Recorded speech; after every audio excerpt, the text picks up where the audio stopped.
I grew up on 34th Street in Brooklyn, New York, between 3rd and 4th Avenue, right across the Now and Later factory. Also right across a small park and near to the Greenwood Cemetery. I am the oldest of 4 other siblings. My parents are migrants who traveled from Puebla, Mexico. Soy del estado de Puebla, mexicana. ¿De dónde? Del estado de Puebla. Pero pertenezco a un pueblito que se llama Piazla, Puebla. Yo llegué en los Estados Unidos en el año 1974. That I spent quite amount of time walking around the area as a child. My parents, given that they were undocumented migrants, they required that we assist economically in the household. So oftentimes that involved going to parks nearby to sell tostadas, to make ends meet, to pick up cans. I also worked in a couple of jobs when I was an up-and-coming teen. I started working as a newspaper delivery man in the blocks surrounding the vicinity where I used to live in 34th. I had a little paper route, if you will. Woke up early mornings, my mom would assist. Que tenía yo deseos de venir a conocer y a ver si hay más económicamente más dinero.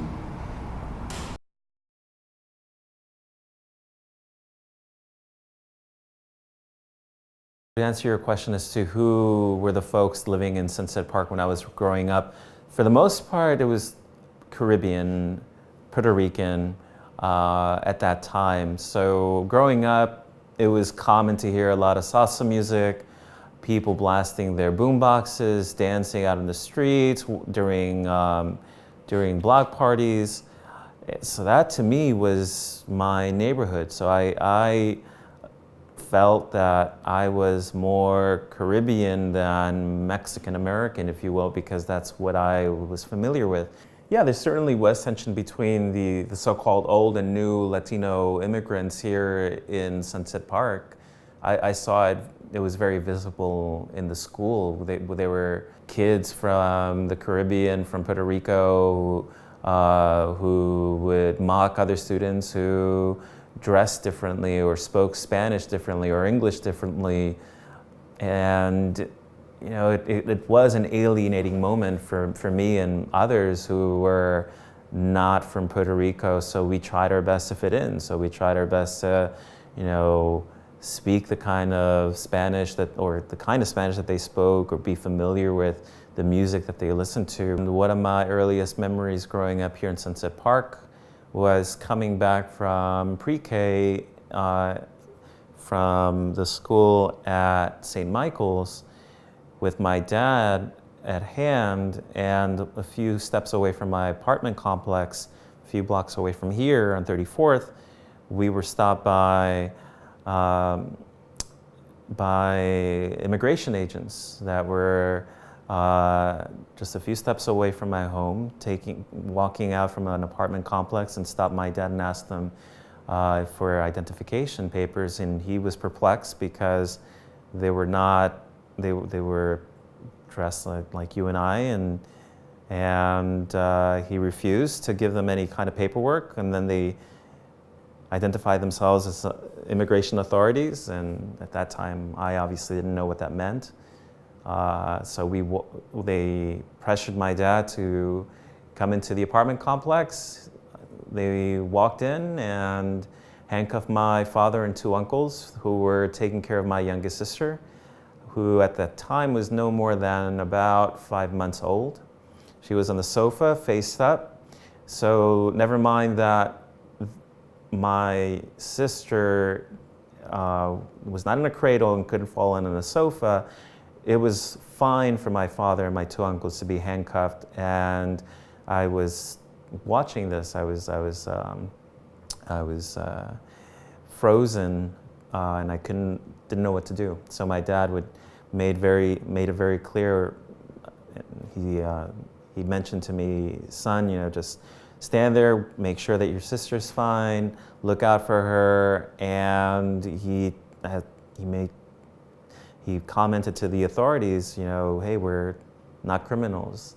And they didn't care. They just called their supervisor, asked them, what do we do with these folks who have kids, particularly this father, and the supervisor told them, well, bring the two brothers, leave the father with the kids, right? So then, that to me is a memory that's been etched since early on, and it has haunted me since that very day, and that's what motivates the work that I do as a scholar who is interested in issues of immigration rights and to learn about the complex history of immigration and racial formation here in this country. I link the personal to the scholarship that I do. And my commitment to this work and the amount of hours that I dedicate to this work is also inspired by the hard work that my parents do.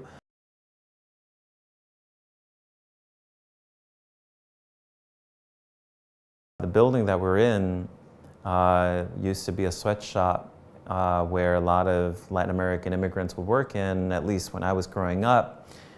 Here in the Gowanus area of Sunset Park, my mom would come here and make shirts, printed shirts, where she would smell, among other co-workers, toxic fumes. My father worked as a cook at a restaurant in Bay Ridge. Both of them were making less than minimum wage as undocumented migrants. Talking about this is a little bit difficult because every time I come here, it's very difficult for me to realize how the space that we're in was the space that my mom used to work in. And it is important to also highlight how one of the major changes that I've seen here in this community is Industry City, right? Where we see a rise of these boutique shops and money that's coming from other locales that are trying to shape a different type of city, if you will, dubbed Industry City, that the accessibility of this area to the working class is not really there, in my opinion.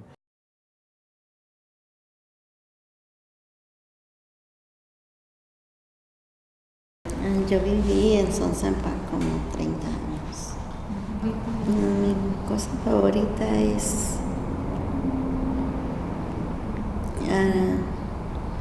ir a la iglesia y los parques. Eso es. Y a la Quinta Avenida, caminar a las tiendas mexicanas, que hay muchas. Y a mí me gusta. Yo vine en Manhattan cuando llegué por primera vez. Yo viví en la pero no está aquí. Yo viví en la 86 de Westside y tuve un hijo allá. Y ese lo tuve en el hospital Metropolitan. Luego viví aquí en Brooklyn y tuve mis demás hijos acá.